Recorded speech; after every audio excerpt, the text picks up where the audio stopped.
Well, hello there, listeners. You're back. I'm not sure why and what's possessed you to do it, but hey, I'm not complaining. And someone else who's not complaining is my co-host Lisa. Lisa, are you here? Hello, I am. I'm here. I'm still here. I don't No. leave really. I just stay down here. You just tell me different directions to dig in, and I just keep digging. And then every now and then I stick my head back out, and you go, Yeah. "Oh, we have a guest." And we do. This episode and for the next episode, we have the lovely Lorraine Mace. Lorraine, are you there? I am. Hello, both of you. Hi, how are you doing? I'm doing well, thank you. Out here in the sunshine in Spain. Oh, you're another one that's gone to Spain. We lost another good author to Spain. Oh, I've been here for many years. How's the weather? You really don't want to know. You Oh, really, really don't want to know.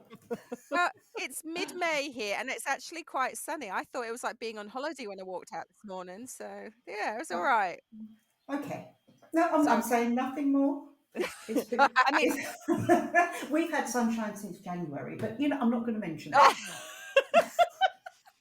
I'm not rubbing it in or anything, but No, no. so for those of you that don't know, Lorraine Mace is a best-selling author of thrillers. You got 7 thrillers, Lorraine, is that right? Yes, 5 in a crime series and then 2 standalone psychological thrillers. Excellent. And you also write children's books as well. I do. I write dark fantasy for children. Ooh. We both. Yeah. Ooh. So, as is the wont of the Red Rabbit, we are talking about the true crime cases that have inspired your thriller books. And Lorraine, tell us about the book. It's called Pins and Needles. And it's one of it's part of the D.I. Sterling series of books. And it was inspired, not based on, but very much inspired by the Harold Shipman case and the coverage. Mm. Yes. because, because what astounding, is it okay for me to just keep going? Yeah, please do. Okay. What astounded me was the length of time that this man was killing people, and nobody either noticed, or if they did notice, they were shot down in flames if they tried to say anything. And it just occurred to me that it's quite possible that there are other people out there doing exactly the same thing and getting away with it. And as my mind works along those lines, I sort of thought, I wonder how I could kill people and get away with it. Not in real life, you understand. I have that thought every day, Lorraine. You thriller writers. Oh, actually, my poor partner, he's got a marking on it. It says, "My partner kills people for a living." Anyway, that's just for one side. So, funnily enough, that I got the idea to kill people using embalming fluid, because I thought, oh, that would work. Apparently, no. I got in touch with a doctor friend and said, this is what I want to do, and he was absolutely adamant. It cannot be done. And I thought, oh, that's a bit of a shame. But then he came back and he said, however, you do know that you could kill people with insulin, and 99 times out of 100, it's not going to be detected because it's a naturally occurring substance. And I thought, oh, that's quite good. So I did I did some research and discovered insulin is, I hope I'm not sort of like giving people ideas, but anyway, insulin is freely available on the internet. Is it? Yeah, because Mhm. diabetics I need it, didn't. don't they? Well, yes, but I thought it would come on prescription. I didn't know you could just, Google it and Well, buy no, some. you're not meant to be able to. I mean, it's one of those. If you go online and you're looking for prescription drugs that you're not supposed to be getting, there are places where you can get them. And I did the research and I discovered that I could have had, I don't know how much insulin sent to me with no checks whatsoever. Oh, wow. So the other thing that this lovely doctor said, and funnily enough, although Shipman was referred to as Dr. Death, this is what I called my friend, Dr. Death, because he explained to me, look, if the person injects between the toes, the chances of it being detected are like thousands to one, unless there's a reason for the, and first of all, for an autopsy. Secondly, for the person conducting the autopsy to know to look for it. So, you could actually get away with murder. And I thought, oh, that is absolutely brilliant. But then, but then I realized that I actually wanted my perpetrator to let people know what he was doing. So he doesn't do it between the toes or anything like that. He does it quite openly and makes sure that the police know that that's what he's done. And there's a countdown of after the first body, he leaves a note that says 1 of 6, because there's going to be 6. And then that's obviously the book. As the book goes on, you find out why he wants to kill these people. They are revenge killings. So there's specific victims then. Yes, absolutely. He is targeting specific people. It's really interesting because Shipman, of course, used diamorphine to kill his victims, and that doesn't break down. That is something that traces are left in the body, which is why they then exhumed bodies for his trial when investigating the case. Yeah, well, a lot of his victims, and this is why they don't know how many. A lot of his victims were cremated because he said to the family members that's what she wanted or he wanted. Yeah. And the cremation took place sort of almost immediately. And he would have got away with it if it hadn't been for the stupidity in forging a will. Yeah. And it looks terrible. You can see it online. Literally. I read the report from the inquiry and you can see it and you think, oh my goodness, that is so obvious. But it makes me wonder, did he actually, had he had enough? Did he want to be caught? Because it was... Yeah, I think so. It was such a ridiculous thing because if I've got my facts right, the daughter was a solicitor who had handled all of her mother's affairs. And now suddenly, suddenly there's this will taking everything away from her. Yeah. And he hadn't done that before. He'd been left things in other wills, and he asked for everything, didn't he? She had about 390 something worth of estate, which now might get you your weekly shop, but then would have actually maybe got you out of the game. Yeah. Only if you shop at sort of budget discount stores. Yeah, only in Lidl. Only in Lidl. And stay away from the middle aisle because you can't afford it. Oh, I love the middle aisle. I love the middle aisle. I do too. The booty bins.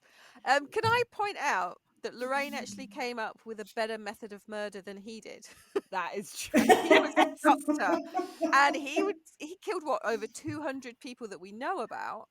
Well, so 215 that we know about, suspected to be around 250 or 60, but there's another number of 438 with a possible person who didn't actually die, and then in prison, apparently, a cellmate or somebody in prison said that Harold Shipman told them he'd killed 508 people, but that was discounted. Yeah.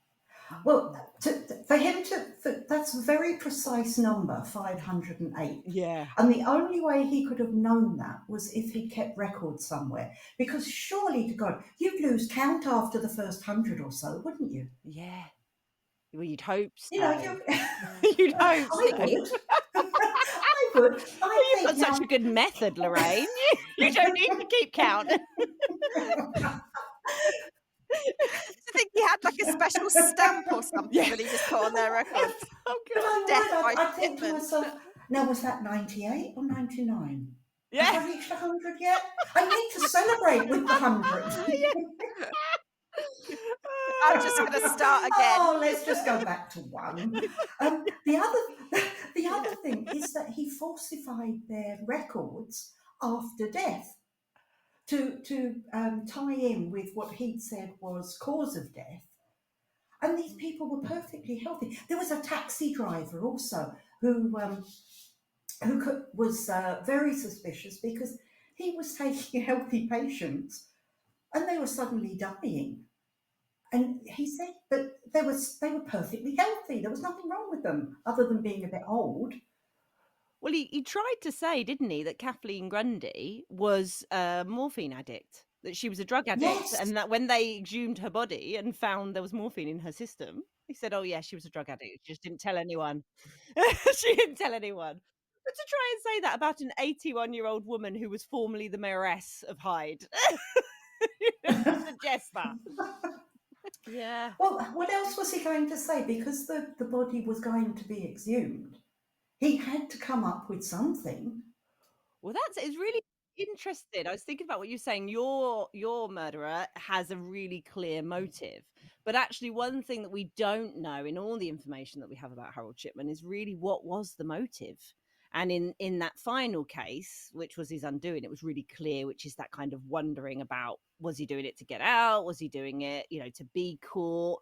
But there's never really been some understanding as to what really motivated him to do it. No, no, none whatsoever. And his wife apparently believed in his innocence. Apparently, there's a bit of a doubt towards the end because he sent her a letter, or she sent him a letter saying, sort of, tell me why.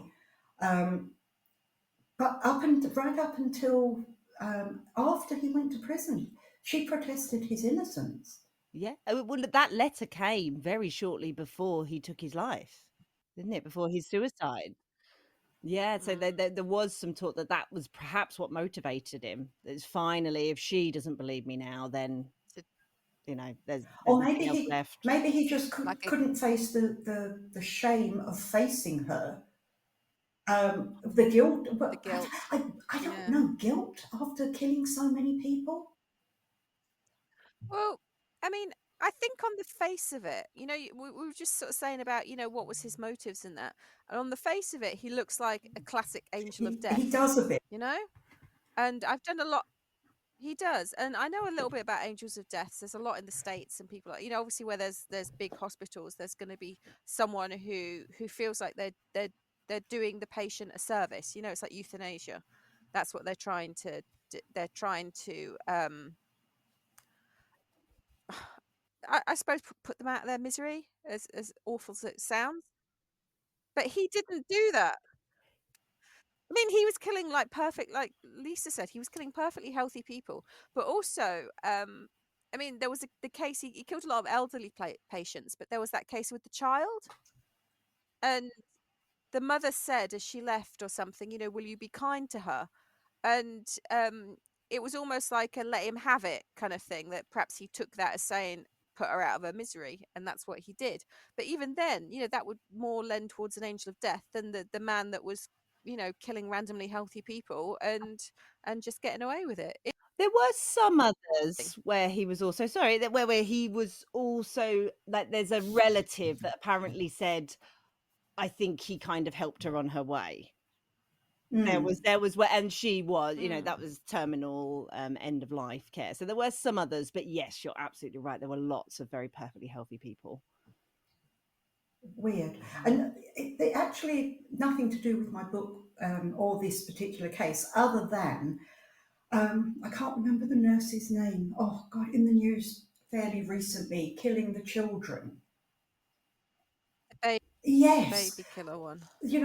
there was no real motivation for her, and maybe for him, the killing was the end product. That's what he wanted. He wanted to have that life and death control Mm. The over power. people. Yeah, I think there's something about control, because in the first report from the inquiry as well, the doctor who talks in that report talks about if you are giving diamorphine, it's usually given with a very, very small needle, so that because if it's given intravenously, sorry, it works straight away. So if any doctor is giving that to somebody to relieve pain, you watch them to see when the pain is relieved, because you have to be very careful that you don't give too much because of how it depresses the breathing and that can cause death. So there's something about being able to watch and know. And I think mainly he gave it intravenously, but in some cases he did it through the muscle. And if you do it through the muscle, it won't take effect for sort of 1 to 2 hours. So then he's known he's given a massive dose. I found, was it in the report that I found somewhere, he had got, at one point, he got dispensed for one patient about 12,000 milligrams or whatever of diamorphine. And actually, that would have been enough to kill over 30 people. Like over 30 times. That would have been that the amount he had could have killed. And he got that out for one patient. Yeah, and if you think about it, okay, so he got that out for one patient was enough to kill 30. The other 29, who were they? He must have done something, unless he injected that patient with that amount. And what would be the point? If he gave That sort just of leaves an even two bigger two trace. doses. Yeah. Yeah, exactly. Yeah. If he gave 2 doses, it would pick up that it was too much. So what did he do with the rest of it? How many? This is a thing that I keep thinking, how many people do we not know about? Who didn't necessarily have relatives to question it, because when they were they had like a system, and I can't remember the details of it, but there was a system that they checked against if these things pinged up, because there was so many in the end that they were working it the other way around. So not trying to work, did Shipman do this, but trying to work, did Shipman not do this one. Yeah. Yeah, exactly. And how difficult that must have been. Okay, now this person appears to have died from natural causes, but did they? We don't know because they were cremated. Yeah, and you've no way. It's all suspected, isn't it? He was only convicted of was it 15?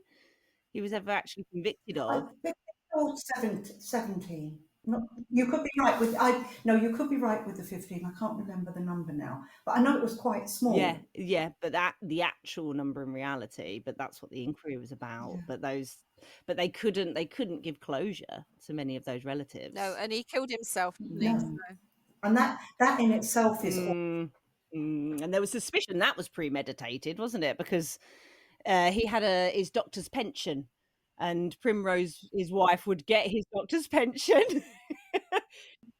Yeah, yes, if he died exactly. before he was 60. But no, Yeah. that's it. He had to. I remember. I'd forgotten that bit.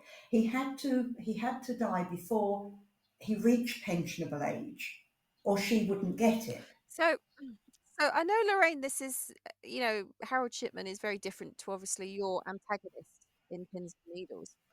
But what a dark, dank rabbit hole to have to jump to kind of figure this out, because to try and profile Shipman is an absolute nightmare, because that in itself, that kind of killing yourself so your wife gets your pension, is an act of love and kindness. Whereas killing all those people, let's say half of them perhaps needed it to go on their way, but there was some that didn't. So what was where was the line with him? I mean, how weird, and obviously it wasn't incompetence, because he knew what he was doing the whole time. He was a good doctor. Everyone said he was a good doctor. A very good doctor. He was an exceptionally good doctor. Look, I do a lot of research. My crime series is quite dark.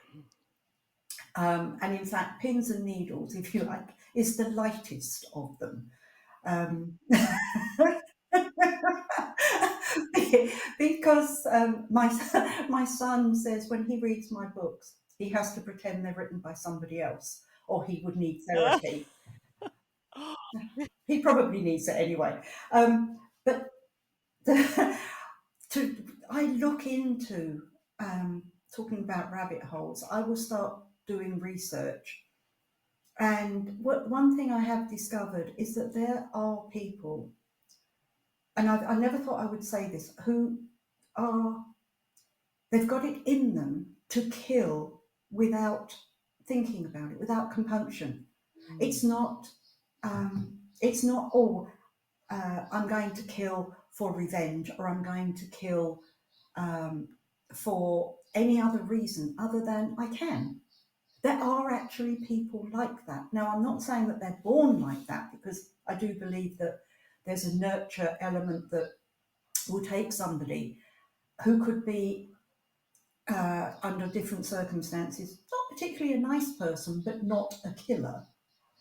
And the nurture actually changes or increases the propensity to move over to the dark side.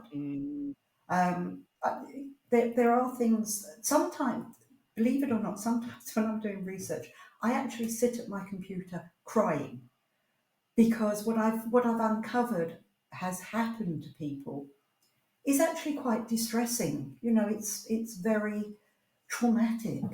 Not obviously not for me. I mean, I'm getting it third hand, but for the people involved, it's there are some very bad people out there. It's easy, isn't it, to forget? Because when Nicky said to me, "Oh, you go look into Harold Shipman," I was like, boring. And then when I went and did it, I'm sorry, I'm happy to admit this. When I went and actually started looking, because I just thought, oh, it was all just old people. And then I realized that I was part of the problem. It's Mm. me, I'm the problem, it's me, in the words of Taylor. Because because that was one of the reasons why he got away with it Yeah. for so long, really. Ageism. Yes, exactly. Yeah, people being totally ageist and not seeing these victims as people who had full lives left to lead. You know, we get pulled in by certain cases, don't we? And it's often things around the victims that pull us in. When I started looking into it, then I went deep down the rabbit hole on this one. Because it is, as you Yeah, say, it's absolutely fascinating and really interesting what you were saying, Lorraine, about that, if there's trauma in the childhood and how that might impact how somebody behaves. I've just been doing a lot around kind of attachment models, which is, you know, those bonds that we build in those very, very early experiences. And if those very, very early experiences have been of neglect or abuse, then the attachment patterning can take you in certain directions that, you know, might make it more likely that you would engage in criminal behavior later on. But looking at kind of Shipman's life, it wasn't terrible. What we know of his childhood, you know, it didn't look like these things happened. He was the favorite. His mum loved him. He was the only one to pass his 11 plus and get into a grammar school. And then at that point, his mum just went, right, it's all on. It's all on. They called him Fred, I think. It's all on Fred now. It's all on Fred. Uh, but if you think about it, that is also a form of abuse, because what she did, she put him on a pedestal and said, right, now you live up to it. yeah. Don't you dare fall off that pedestal, because you are the golden child. Think, just think of that pressure. I know it's not abuse in the sense of being belittled, or um, physical abuse or anything else, but it is still a distortion of what he could have been and what he should have been. He should have been a nice doctor. He probably would have been a very happy, nice doctor. But he was elevated above his siblings, above his peers, and he probably felt inside that he couldn't live up to that. You know, there are different forms of abuse, and I think that is one. Yeah, it's such an interesting case. I mean, Lisa, you made me sound like such a taskmaster. Go and research Harold Shipman, but you loved it. This is what it's like, Lorraine. This is what it's like doing a You podcast. loved burrowing down that rabbit hole. Oh, I loved it. I loved it. I was reading that first report from the inquiry about Ooh. midnight last night. I was still reading it because there's a whole page where they kind of talk about motivations and how they chosen not to speak to his family or his children. Yeah, it's fascinating. I did love it. Yeah, sorry. To send me down more rabbit holes. I do actually feel sorry for his children. It must be awful to know that your parent was capable of such horrific deeds. How do you get over that? It's not their fault. They, you know, and the I mean, in terms of kind of being put on a pedestal and the pressure that's involved in that, there's lots of people that are end up on pedestals and pressure, and they're the golden child of the family, but they don't go murdering sort of 200 odd people. So there's got to be, for me, it's like a perfect storm of stuff happening. So perhaps the relationship with his wife, perhaps. You know, he was born with a smaller amygdala, like they say psychopaths are, so he's not as empathetic. Oh, No, was I'm just he? putting out theories. I don't know anything. Oh, I didn't research okay. anything like that. I went through Angels of Death, which as soon as this podcast started recording, I realized was the wrong way to go, because he really wasn't an angel of death at all. No, So we'll do that as another episode, I no. think, so I don't feel so Yeah. useless. He was a devil of death. You know, there was no. I don't think there was any altruistic motive whatsoever. I think he just wanted to kill. I think control. I think there's something about control. And you know that letter we were talking about, that letter from Primrose, which might have driven him to suicide. That I think because she was described as being quite a kind of meek and mild character that he potentially could have been controlling at home. So it might have been, if she, you know, if that bit of control has gone, if he's no longer kind of able to control her and have her believe his innocence, then that's it. I Yeah. haven't got any more control. But even in prison, they were a bit worried about him because he would like befriend quite vulnerable prisoners, like a wheelchair user. He would push a wheelchair user around the prison, sorry. And apparently he said to somebody, "Look, I'm a doctor. I know where to cut." Oh And then no! yeah, there was. They were actually quite worried that he might kill again What in with prison. what? The plastic knives from the canteen. I mean, what? No, Oh, no, no, no. They make knives out of all sorts of things just by sharpening a piece of Oh, metal. They call them a shiv. shivs, yeah. Yes. And you know, somebody who knows how to use a knife is going to do a lot of damage with one of those. But you see, to me, that points towards him being a psychopath, because Yeah, that was a threat. yeah. Yeah. Or well, I think it was meant in the kindly doctor way. You know, Oh, oh, trust really? me. I'm a doctor. You know, I know how to help you with this. And apparently they were. You know, he was very popular in prison. People were seeking medical advice from him. Wow. State of the prison system when he's the prison doctor. Because yeah, yeah. There you go. Well, I've worked in prison, so yeah, I think Shiv is the very kind of small end of what they can do. Yeah. Ingenious things. When you have nothing, you become quite clever at figuring out other ways of doing things. I used to hear about when banned cigarettes, when it was smoking indoors was banned and they could no longer smoke in their cells. They would get, the lighters would be taken away, so then they can't smoke. But they would figure out how to get into the lights and get to the spark from the light so that they could light their cigarettes. Really? Oh my God. Yeah. Necessity is Yeah, the mother of invention, eh? incredible. Absolutely.